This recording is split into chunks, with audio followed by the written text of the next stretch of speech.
Ryan, thank you so much for taking the time to come on our podcast. Um, I really appreciate it, so I just want to thank you from the bottom of my heart. Um, You bet. could you please just introduce yourself and give us a little bit of your backstory? Yeah. So my name is Ryan Baker. I'm the founder of Kingly Consulting.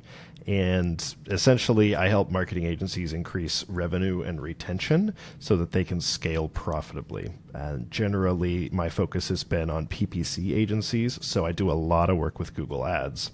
So one of the things I wanted to talk about today was PPC strategy. It's really kind of a universal marketing strategy framework, but I use it a lot in PPC. So, just a bit of my background, I have worked for the past 8 years with marketing agencies in different ways, anything from being like an account facing or a client facing account manager to like a PPC ad manager to a director of client services, a VP, running my own agency, training, coaching, consulting, the works. So I have a family. I have a wife and 5 children, and I like to teach people things. So today we're going to do that.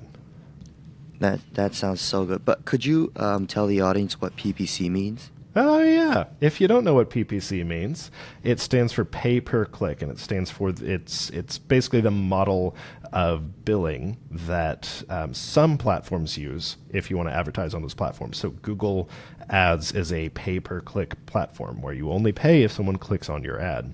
Facebook is also technically a pay per click platform or meta ads. Bing ads would be another example.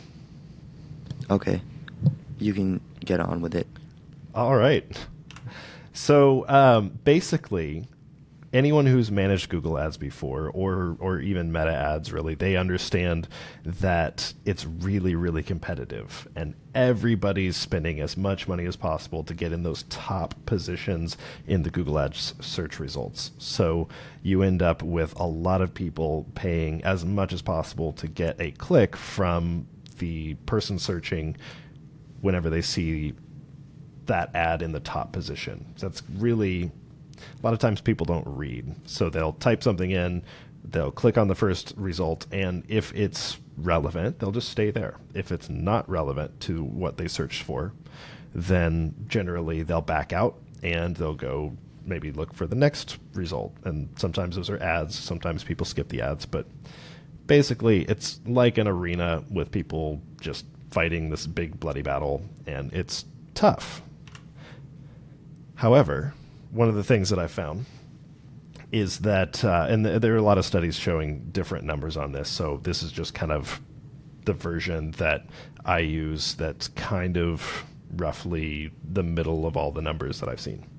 So most people agree that there are about 3% of your total addressable market that are ready to buy at any given time. So if you were to talk to every person you could possibly help with your business, and you ask them all, hey, are you ready to do business right now? And they were willing to back it up with money. 3 out of every 100 would say yes and be able to pay you. Another 5% are generally going to be ready within like a week. And again, these numbers change a lot.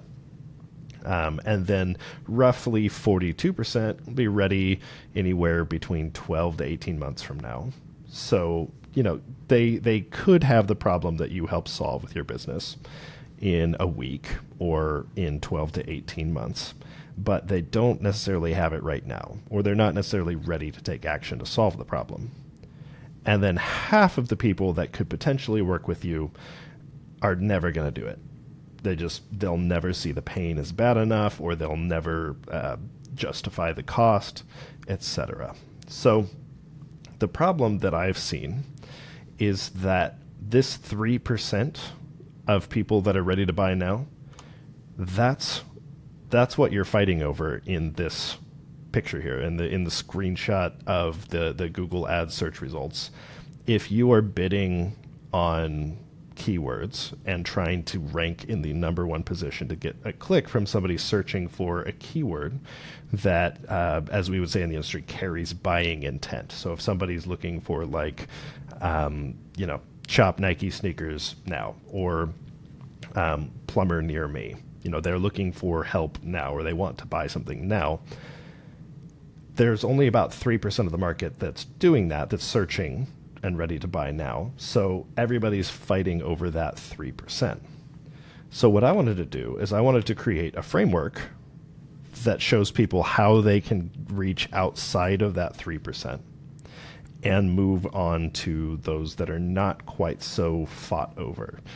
Get people ready to buy a little bit faster, or get in front of them before they're ready to buy so that you can provide value to them. You can build a relationship with them, and they're more likely to spend money with you because you helped them before they were ready to pull out their wallet. You cared about them more than just what they were willing to pay you. So this is what I came up with. It's called the Market Journey Path, and it's essentially the path that everyone in your market goes through whenever they experience a problem. So there are a lot of different ways to look at targeting when it comes to marketing in general. And a lot of people will use avatars or personas, like ideal customer personas. One of the issues with that is that a lot of times they're just guessing, or they'll look at aggregate numbers and see, like in their data, okay, 75% of people that buy from us are women. And of that 75%, 48% were between the ages of 45 and 54. So our ideal customer persona is a woman between the ages of 45 and 54, because that's the bulk, right? Well, that's all well and good, but if you make all your marketing for that one person, then you may end up like ruling out all of the people that were outside of that sphere. And maybe there were more profitable customer segments that you were ignoring because you were only looking at the bulk, because honestly, averages can be misleading. So by taking a problem-centric approach to your market, everyone at the same time, based on how that problem affects their life. And that may look different based on demographics, based on psychographics, but it doesn't change the kind of core of the fact that they are struggling with the problem, and a lot of people experience that in the same way. So I'm going to walk you through this real quick, and then I've got all sorts of different ways we can break it down and show you examples. So basically, people start in a state of contentment. They are contented, they don't have a problem, or they don't know that they have a problem. Then something happens, and they move to a state of suffering. They are actively suffering, or they're aware of the suffering that they were unaware of when they were contented. So then they have a choice. They can either decide to take action and move to what I call the buying market, or they can decide to wait. Maybe the pain's not bad enough. So if they decide to wait, then they can be that kind of red 50% that never wants or needs your offer. Or they can decide they eventually want or need it, in which case they would kind of move back to suffering and then kind of move directly to buying from there. If they decide, okay, yeah, the pain's bad enough, let's go. So they become actively aware of their suffering again. They realize how bad the pain is, and then they move to the buying market. From the buying market, they really only have two choices. They can buy from your competitors, which includes doing it themselves, or they can buy from you. And if they buy from you, you can nurture that relationship, sell them more things, and keep moving them back between the buying market and buying from you. And it's a nice flywheel effect of them buying from you without you having to pay to acquire them as a customer again, which is nice. So, any questions about this so far? No, all good. But on the end of creating like your avatar, does that also work for other platforms like TikTok and Instagram? Oh, yeah. Yeah. So generally people will create avatars and use that avatar as something to keep in mind when they're writing anything they write. So if they're writing a TikTok video script, if they're writing a YouTube video script, if they're writing a Facebook ad or a Google ad, if they're writing a landing page, anything like that, they'll keep that in mind. However, if you focus on the problem you solve, and just kind of keep the ideal customer persona or the avatar in mind for the style and the tone and the aesthetics, or the way that it looks and sounds, then you'll probably end up with better results because you'll appeal to a broader audience, but the style and tone will really tell kind of who you're targeting, who it's for, if that makes sense. Yeah, that makes sense. Yeah, it's a good question. So there are different goals for your marketing at all these different stages. So at the contented market stage, your goal really is to draw attention to the problem that they have. So you want them to become aware of the problem, and that would make them actively suffering. So you're just basically moving them from here to here. At the suffering market stage, your goal is to educate them about the problem and associate the problem in the mind of the person experiencing it with your brand and your solution. So then if they decide, hey, the pain's not bad enough, I'm not willing to pay X to solve my problem because it's only causing me to experience this problem or this level of pain. So your goal at the waiting market stage is to overcome objections, because some objection kept them from taking action. So your goal is to either educate them about how bad the pain really is, which is also happening here at the suffering market stage, but it's also to overcome whatever objections they had that caused them to decide to wait instead of taking action, which then would hopefully move them to this little box here, the eventually wants or needs your offer. So then they come back and move to the buying market stage, where your job is just to show up and prove that you're credible. So that's kind of where the Google Ads search engine results page comes in. But at that point, they recognize your name, they recognize your brand, any of your messaging, and they're more likely to move and click to you, even if you're not in the top result, because they recognize your name and trust you, and you've provided value to them. Also, sometimes you can bypass all of this stuff up here and just get them to move to buying from you. Yeah, so are each of these stages different outreach methods, or it's like, is this a framework for one ad?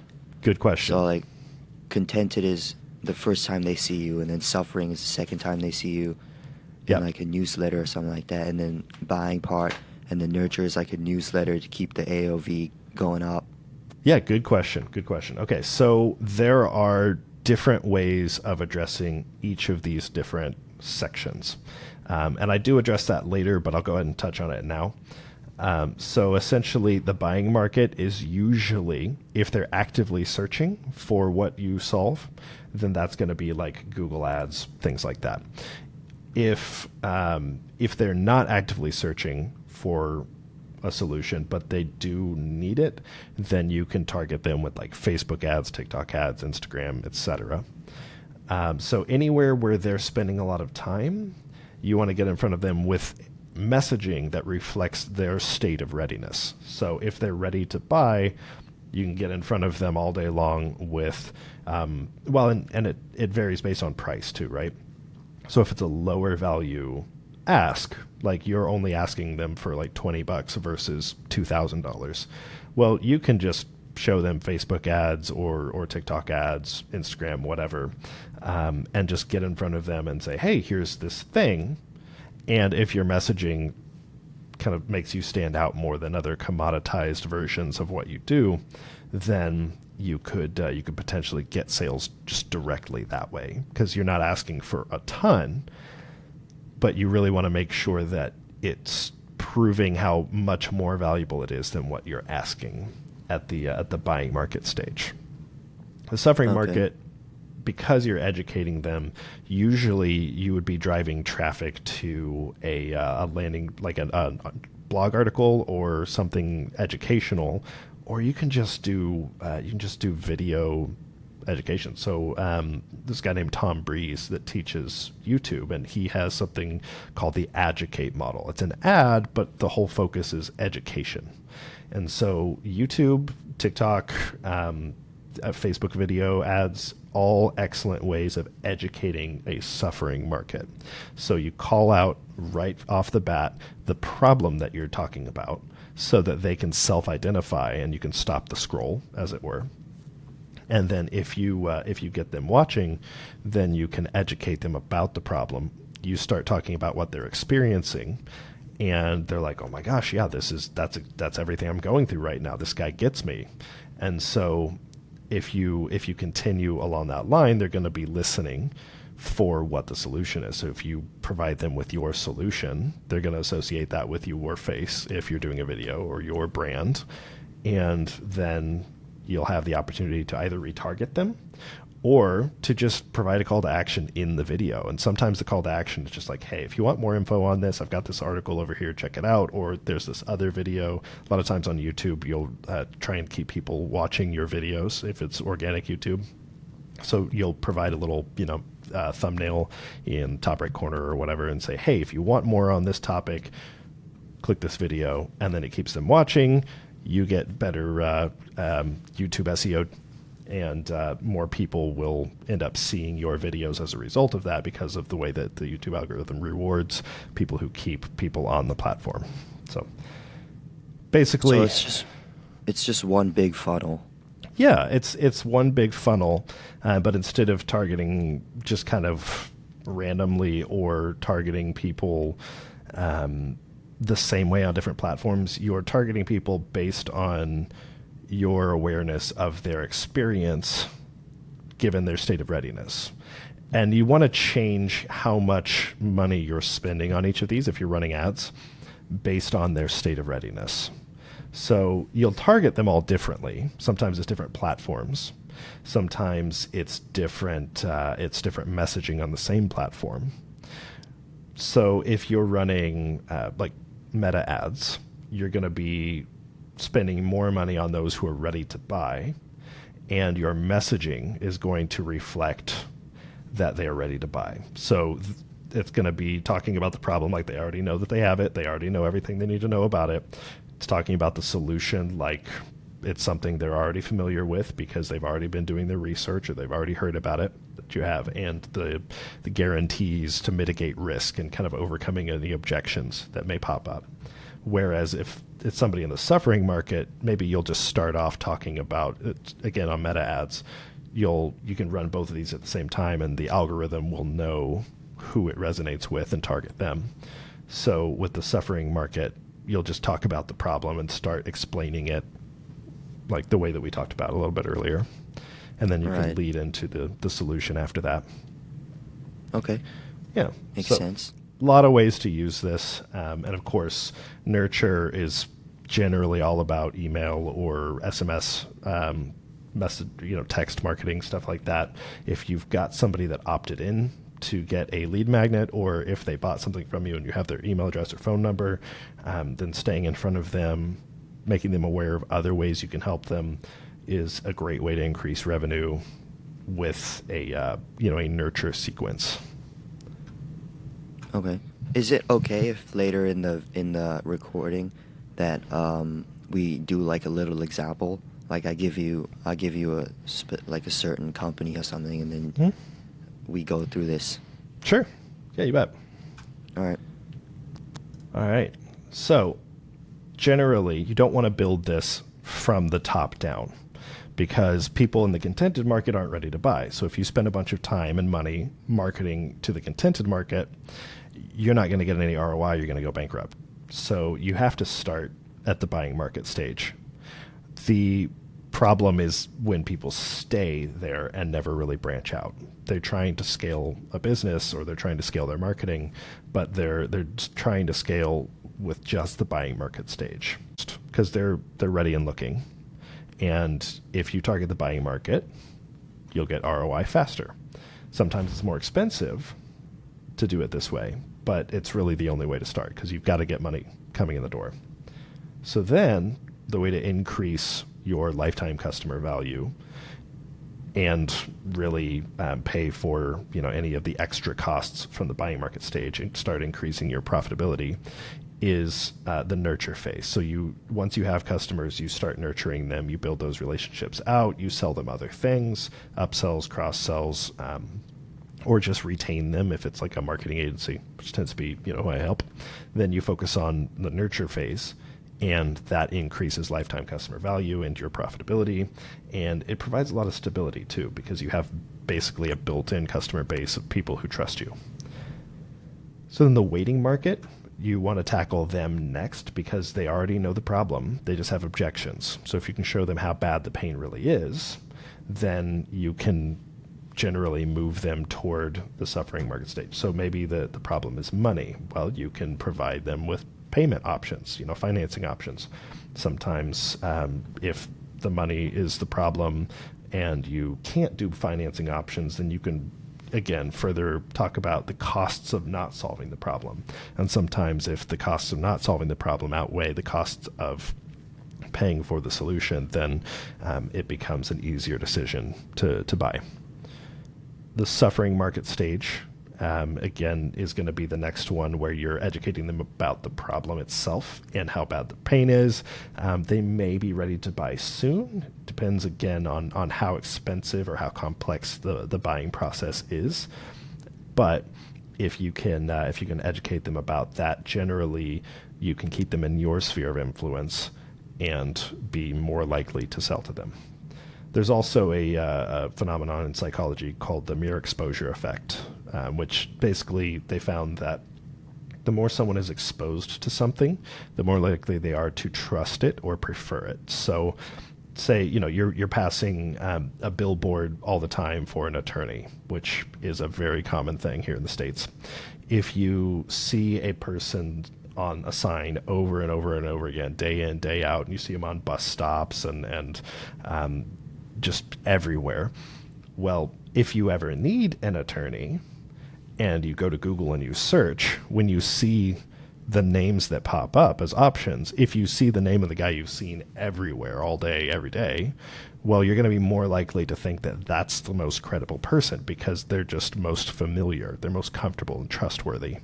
So generally, that can increase your click-through rate with your ads, which low time, which is nice. So the algorithm rewards you for being familiar and trusted. So a lot of these different placements or channels can work together to increase the performance on all of them. So it's a rising tide that raises all ships. So the contented market then would be really kind of the last place that you would focus. And that's where you start getting into like the huge brands that all they do is just show an ad of people like Coke, people on a beach drinking Coke. Yes, you want to dehydrate yourself in the summer on a beach. There you go. But, they're associating their product with thirst, with refreshment, and then with Santa Claus, which is why Santa Claus wears red, because Coke put it in an ad. So that's the contented market. Essentially, you're just showing people who you are and what problem you can solve at a very broad scale. That's not something most people want to focus on because it takes a long time to guide them through the problem, usually, for the whole market journey path. But it is kind of the final frontier, the blue ocean of blue oceans. And then the irrelevant stage, I had 6 squares and I needed to fill up the last one, so don't target these people. All right, so there's different focuses by each stage, and I will blast through this really quickly because it's less exciting and fun, and I just talked about a lot of this stuff. So buying market, focus on conversions if you're running ads, and profit. Nurture phase, focus on upsells and cross-sells. Waiting market, focus on conversion rate and correlated lift, meaning if you're not getting direct conversions from your ads targeting this stage, look for it in the branded ads or brand campaigns if you're targeting that, or on other platforms. And then suffering market, focus on click-through rate and micro conversions, meaning like opting in for more information, lead magnets, articles, things like that. Consumption, time on page, whatever you can track that indicates that somebody is engaging with your content. So it might be organic YouTube, which is a great option as well if you have the time. Contented market, focus on impressions and click-through rate, just showing if impressions are increasing, more people are seeing you. If click-through rate is increasing, you're relevant to more people. That's all it means. And the irrelevant market, you just want impressions. So you can use this in a lot of different ways. I'm going to skip past this. These are some of the principles that are involved in it. Essentially, there's the know, like, trust principle of that all things being equal, people will do business with and refer business to people they know, like, and trust. That's a quote from The Go-Giver by Bob Berg and John David Mann. Both excellent people whom I have interviewed, and it's really a great book. Very short, worth checking out. Then the mirror exposure effect, which we talked about. Then the reticular activation is what happens when your subconscious moves something from your subconscious mind to your conscious mind. You become actively aware of it. So in the example we talked about, maybe you're seeing those billboards of the attorneys all over the place, but it doesn't really register. You just kind of ignore it. It's not important. It's not relevant. But then if you experience like a car accident and you need an attorney, suddenly that's important and relevant to your life. So now you're noticing all of them consciously instead of it just being kind of in the background of your mind. So that works in conjunction with the mirror exposure effect to increase the likelihood of your advertising working when it's important and relevant. So you want anybody that it's irrelevant to ignore your advertising, because especially if it's a pay-per-click model, then you're going to pay every time somebody clicks. So if it's an irrelevant person that you can't help, then you don't want to pay for their click. But anybody that it is relevant to, you want them to come because they'll spend time on your page. They may convert. They may pay you for your solution. So, anywho, that's that. Q&A time. On the part, could you go back a couple slides? Yeah. One more. Yeah, so on these ones, is each section a different ad? So it could be different ads. It could be different audiences. It could be different channels. So with video ads for like a lower cost solution, this could be a single video ad, and you're just following the process of calling out the suffering market. So you're essentially addressing the problem they have. Like, hey, are you struggling with this problem? You're struggling to get leads for your business. The person's like, yes, I am struggling to get leads for my business. What should I do? And then you essentially walk through the problem and explain it. Hey, so you've done this and this and this, and you are tired of wasting all your time and money, and you're just frustrated. And they're like, yes, that's me. So you're kind of solidifying, once you've called out the problem, that you understand the problem, you understand what they're going through, which builds trust and rapport. And then you can start discussing the solution, which is kind of, it's still in the suffering market phase, because you haven't really touched on the offer. They're not ready to buy. They don't know what the solution is. So you educate them about the solution, and you're like, hey, we've got this framework that we can walk you through and create ads around, and it targets people, and it does this and that and the other, and you're actually experiencing it right now in this video. And then they're like, oh wow, cool. And they're kind of in the buying market, but maybe also in the waiting market at that point. And so after you present the solution, you then overcome the objections in the video itself. So like, hey, I know what you're thinking. You're probably thinking, hey, this is going to be crazy expensive. Well, actually, it's only XYZ price, or, actually it's only X dollars a month. And then you overcome whatever other objections. Like, and we have a money back guarantee if you don't have, 25% more leads in the next 7 days, whatever. So you kind of go through that process, and then that generally moves them to the buying market phase. Anybody that stays on the video for that long is more likely to buy. So you're kind of guiding them through the process of understanding their problem, suffering, waiting, and then buying. And then nurture always happens on the back end once they're a customer. So you also have upsells and cross-sells that you could do in the funnel if you drive them to a funnel with a one-time offer with a upsell, downsells, things like that. So you mentioned before the buying phase could be as easy as like the TikTok and Meta ads for like the lower ticket products. What if it's like a higher ticket consulting product?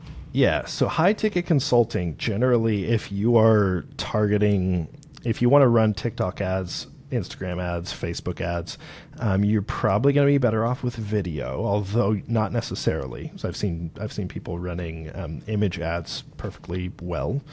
Anytime you can add copy, that helps, because you can kind of further explain the problem and get it to resonate more with the person seeing it. Stick with the suffering market if you're using like TikTok ads or Facebook ads, and try to kind of follow that method of guiding them from suffering to like through waiting and overcoming objections and the buying market. So you would kind of have to have a script that follows that, or I know I'm not a meta ads expert, but I believe you can retarget based on sequential video views and engagement. So if you have an engagement retargeting audience, then you can show people that watched the first video the second video that explains, so they watch the problem about the video about the problem, and then the next video that you show them is one about the overcoming objections and the solution, things like that. But essentially, people aren't, if it's like high ticket, they're a lot less likely to buy something just because somebody that they've never really seen before says, hey, buy this, you need it. So the more expensive it gets, the more time you have to spend with them or in front of them. So sometimes you can get them to move through to your landing page or your funnel, click through your ad, if you sell them something really low value and have like a back-end ascension model. So you have a lead magnet that costs a little bit of money, but it solves a problem they have. And then you can move on further from there with bigger and better solutions that cost more, with the final solution being your high-ticket coaching or consulting. But generally, it's going to be difficult to get somebody to see an ad once and then be like, oh yeah, I'm ready to spend $2,000 with you. They may have to see that same ad a whole bunch of times, but usually they need more information.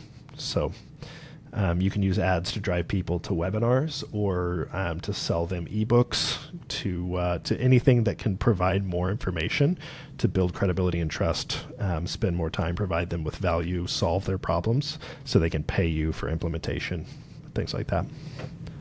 Okay, so if, let's say, someone in the consulting thing wanted to do Google ads, how would they do it? Well, it depends on how much money they have and how much money they need to make.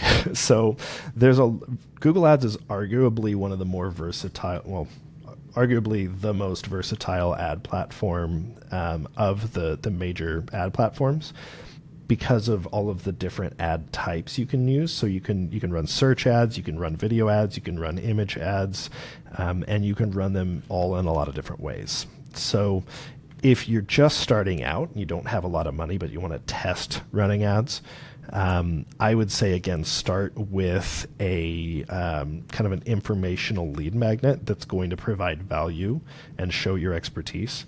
And then you can target them with something called demand gen ads, which is a relatively new, at the time of this recording, ad type that allows you to target people who are not actively searching, which is where ads get expensive on Google, but you can target based on audience, similar to Meta. It's not as good with the audience-based targeting algorithm as Meta is, but so I'd probably go Facebook ads. But with Google ads itself, if you wanted to run that, demand gen ads would be a good way to go. They let you target YouTube with long form and shorts ad placements. You can also target people in Gmail and the Discovery, like the Google Discover newsfeed. It's another place. So if you're sending them to a landing page to give them information in exchange for a little bit of money or for an email address or something like that, then that's a decent way of getting them into a relationship with you, which is really where you're going to be able to sell them, is by spending more time with them, maybe get them to sign up for a newsletter or sell them a book, sell them a mini course, anything where you can provide value and show your expertise. Okay, so it sounds like... So do you think Google Ads is the better one to use if you have high-ticket products? That's tricky. I would honestly, so for high ticket like coaches and consultants, I would say Facebook and slash or YouTube ads. And YouTube ads are run through the Google Ads platform.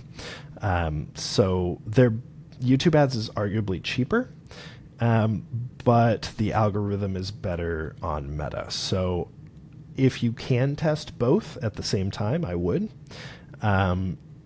If you can't, then I would probably start with Meta ads. Just being honest, I'm a Google Ads guy, but that's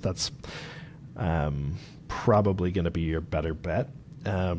Another way you could go about it is you could target on YouTube and then retarget on Meta ads.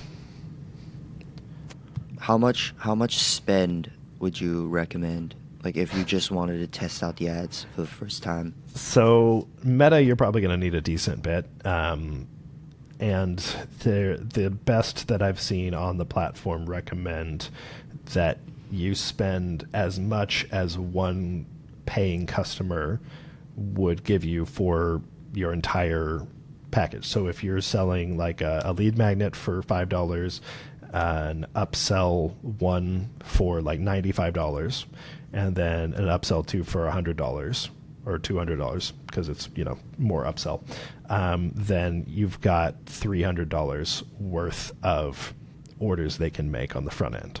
So then the recommendation would be you spend $300 a day, and then if you get one person to buy all of it, which for $300 a day you probably could, then you have paid for all of your ads for that day, and then the Ascension on the back end covers any of the, well, that's where you get your profit, basically. So that's from Alan Sultanic and his kind of automatic clients model, to give credit where credit's due. This guy's a beast. The Google Ads, you could start testing demand gen ads, and they're really new. So my experience is more with Discovery Ads, which was the predecessor, but you can really start testing for like $5 a day or even $3 a day US. And then really YouTube ads are about the same. If you just wanted to start testing it to see the reaction, you could do that. You would get data much more slowly, and you wouldn't really know what to optimize or improve, but it would be a way of getting in front of people and just seeing like, hey, is this resonating? Are people clicking through? Are they converting on the website? So the more the better for learning, but you also don't want to spend, for high ticket on the front end, sometimes you have to spend like $2,000 to $5,000 before you know. And so if you sell a lead magnet for low value, like generally a lot faster, hey, is this solving the problem? Especially if that lead magnet directly correlates to your high ticket coaching or consulting. If it's just like a small mini version of solving the problem, where it solves the very beginning of the problem, then you have a decent idea of whether you'll be able to sell those people your high ticket coaching on the back end. Okay. And on the topic of running Google Ads, I've seen a strategy where they, for the first bit, they overspend to give like the algorithm more information, and then they restrict it after. Yeah, that's a way to do it for sure. So you need to, anytime you're using a platform that relies on machine learning, which is really any ad platform now, you need to give it as much data as possible about how people interact with your business, so that it can, with Google, it'll be bidding differently based on the people who are searching or seeing your ads. So bidding affecting where you land in the search results, or placements in non-search campaign types.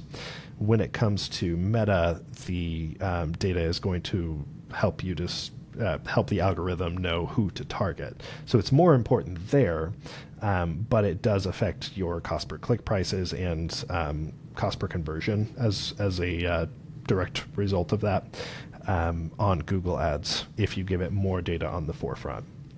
But at the end of the day, most people, they've got their budget that they have to work with. A lot of small businesses or coaches, they're just starting to run ads. You you really just kind of have your set amount, and you just have to take longer to learn, and that's fine. So what budget do you think is good? I know you said that before it was like one of your high ticket product prices. Yeah. So do you think that per month is good? Oh, goodness. I mean, so it just varies so wildly. I mean, it depends on how much money you have. Are you going to go broke if you don't sell one of your, high ticket coaching or consulting programs to somebody at the end of the month? Like, probably don't run ads, or don't spend that much on ads. If you have $5,000 a month, then test $5,000 one month. And if you can't get it to work, then, maybe you're getting a lot of people clicking, but you're not getting conversions. Well, you might test the, different landing page layouts, or maybe a different offer, see what's going wrong there. But basically, anytime you're testing, again, as much data as you can get, you're going to want, so that you understand what to fix or what's wrong. And if nothing works, sometimes it's just the targeting. If you're getting a lot of clicks, sometimes it's the offer, sometimes it's the landing page. So there's no really right answer for what's a good budget, other than what can you spend without going broke. Spend as much as you're comfortable letting go of, knowing that it's just going to give you information. And information is super valuable, but it's not as fun as making a lot of money. So sometimes you do. Sometimes you turn on ads and you're like, well, I'm just going to collect information. And then you crush it and you make way more money than you thought you were going to. And that's awesome. So, it's worth testing. But without that information, you're not going to know what to do or what to fix. So, just kind of figure out what's right for you based on what you have available, and make sure that, you're not sacrificing the well-being of your family for the sake of running a test on your ad platform. Okay. And just to be respectful of your time, I just have one more question. Yeah. Could we go through that? I give you an example of a company and then we work through it? Yeah, sure. So let's say there's a coach consultant for product at tech companies, like startups. Mm-hmm. So like a product design consultant? Yeah. So they go in and they help you build the product, or they help you scale the product. Yeah. Mostly about product. Okay, cool. And they've never done ads before. Okay. So, question for clarification. I'm imagining the problem there is that the tech company is struggling to meet their quotas or sell enough of whatever it is they're already offering, and they need to increase profitability. Is that kind of... Yeah, and just in building a product, the fundamentals of building a product, if they're in that stage as well. Okay. Because if they are helping tech startups, they're going to have to be helping funded tech startups, or they're not going to get paid. Yeah. Or, people with a product. So a product design consultant would be generally increasing user adoption if it's like a SaaS company, or they would be increasing revenue and lifetime value, average order value, something like that, by adding new products or improving the product that exists. So I think the primary issue that any business has, any business to business, the issue is always money at the root. So we always have to identify the problem first. Sometimes that looks differently, or sometimes that looks different, and the way that people perceive their problem can be different. So a product design coach or consultant, they would be wanting to understand how the tech companies are seeing their problem. Because sometimes they see their problem as like, hey, this product has bugs, we need developers, we need engineers to come in and fix this. And they don't think that the design itself is the issue, or the functionality of like what they're actually offering is the problem. And so you would probably want to start by if there are not, so you could do keyword research on Google Ads, which is free as long as you have an account. You don't have to be running ads. You can use Keyword Planner, and you can search, kind of put in some keywords and determine how much search volume there is and the estimated bids for that based on your target market. So if you're targeting the whole US, which as a coach and consultant, you probably should be, if you're, again, in the US or targeting there, then you would type in some keywords based on the problem they're experiencing and research or solutions that exist for that. So you could start with things like product design coach or any different way that people might refer to you. And you look at the search volume and it's like, okay, well, there's like 120 searches a month for this variant of that keyword and maybe like 40 searches a month for this one, and they're kind of expensive, so I'm going to go a different direction. And so you understand, okay, there's not that many people actively searching for what you do, which is probably true in this case. So you probably have to go for a non-search campaign type if that's the case. So then you have to identify, okay, if they're not actively searching, they may be ready to buy, but they may not be aware of the problem and the solution. So, because there are people suffering from this problem, but we have to understand A, how they're experiencing that pain, and B, how to their pain and then the solution to that pain in a way that helps them understand, okay, yes, this is the best option. So probably in that scenario, I would turn to Facebook ads or Meta ads, and I would start writing out a script that explains that problem. And this is assuming that you've done work before with tech companies, that you've spoken with tech companies and understand the pain and the problems that they're experiencing, that you understand the other solutions that are out there. And I would script out a video, kind of like we talked about earlier, that just walks them through, hey, are you experiencing this problem? And that problem isn't necessarily like, are you experiencing a design problem with your tech products? It's probably more along the lines of like, hey, are you struggling to convert demos to opportunities? Or are you struggling to close opportunities with your tech startup? The problem isn't what you think. And they're like, oh, it's like, you don't have a sales problem. And they're like, whoa, okay, I'm interested now. So you've called out the problem they're experiencing.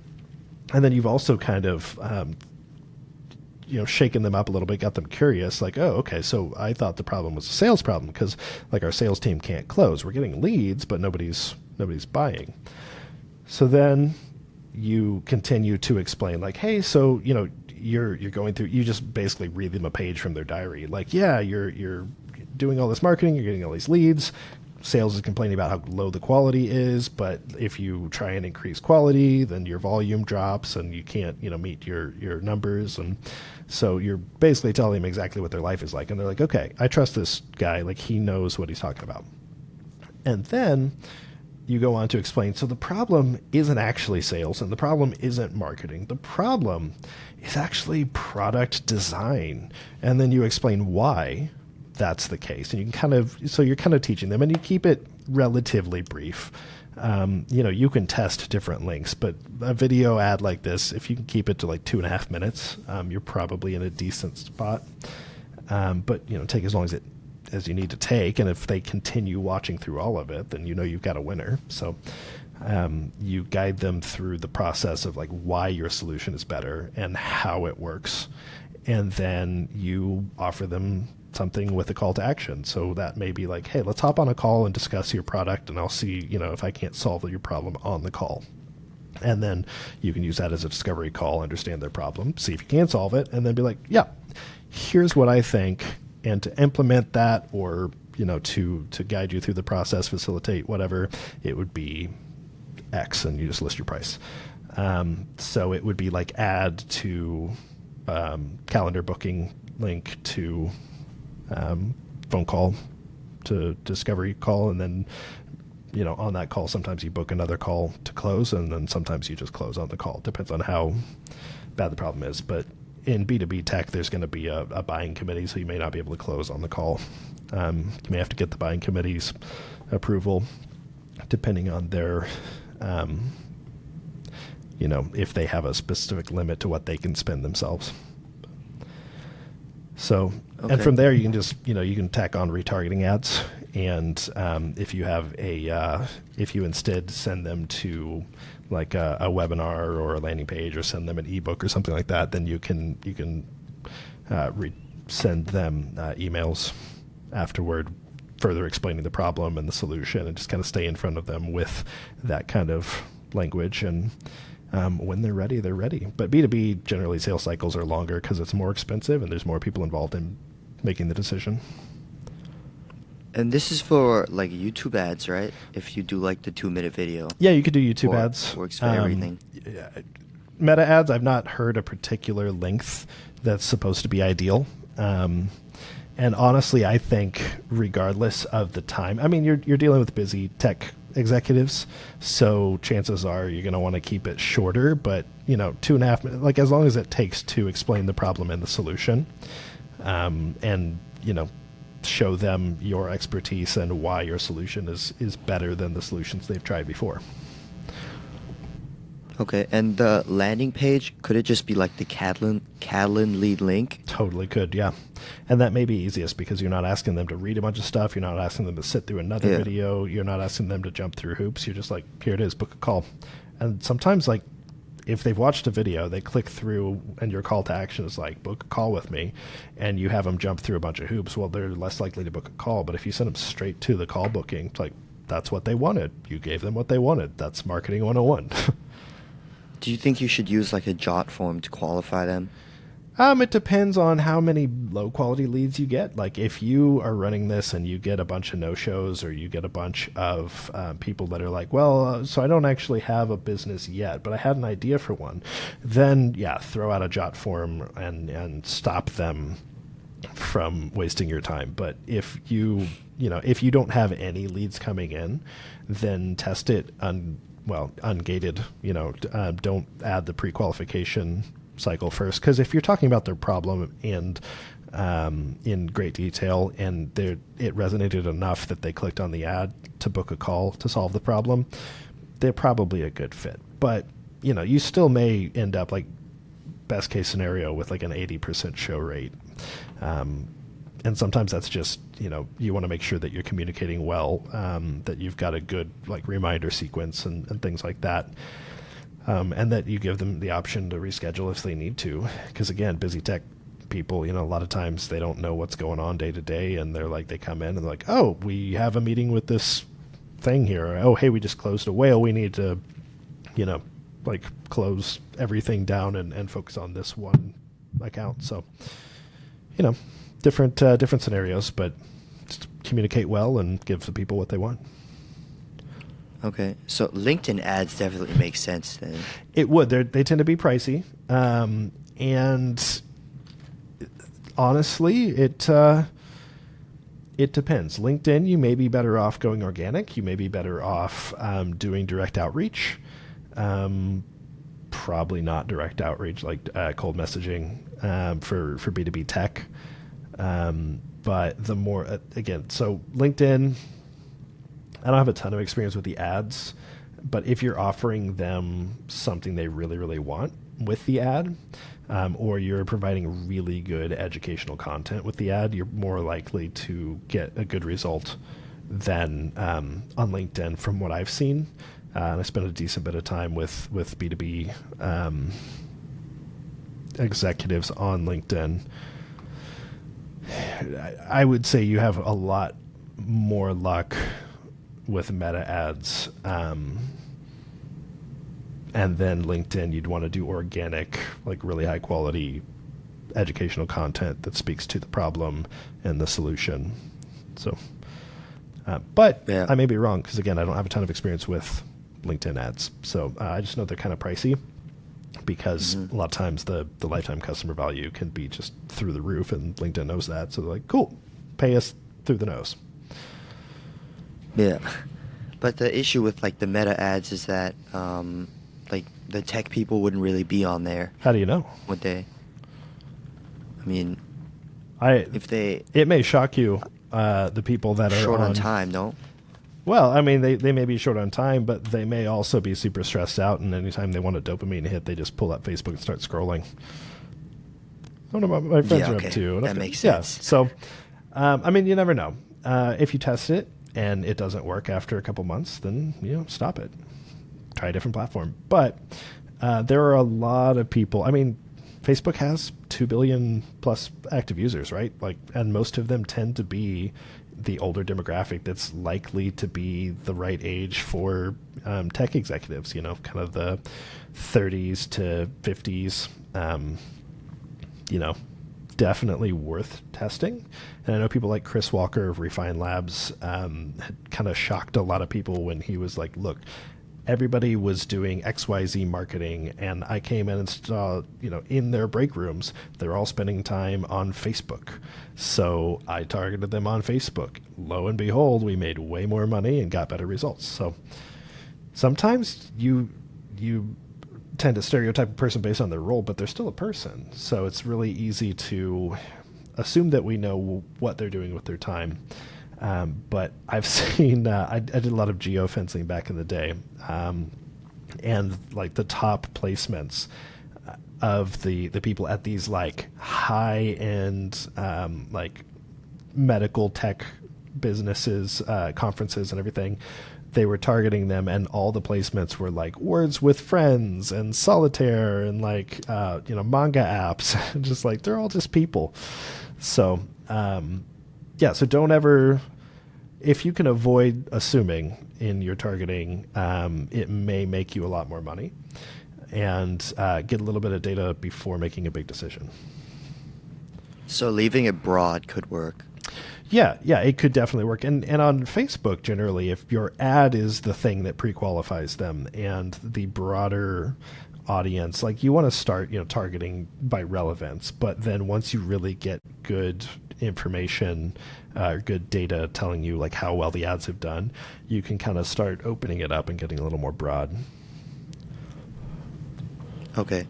Well, Ryan, thank you so much for taking the time and sharing this presentation. Shen, happy to help, man. Yeah, I'm going to end the recording.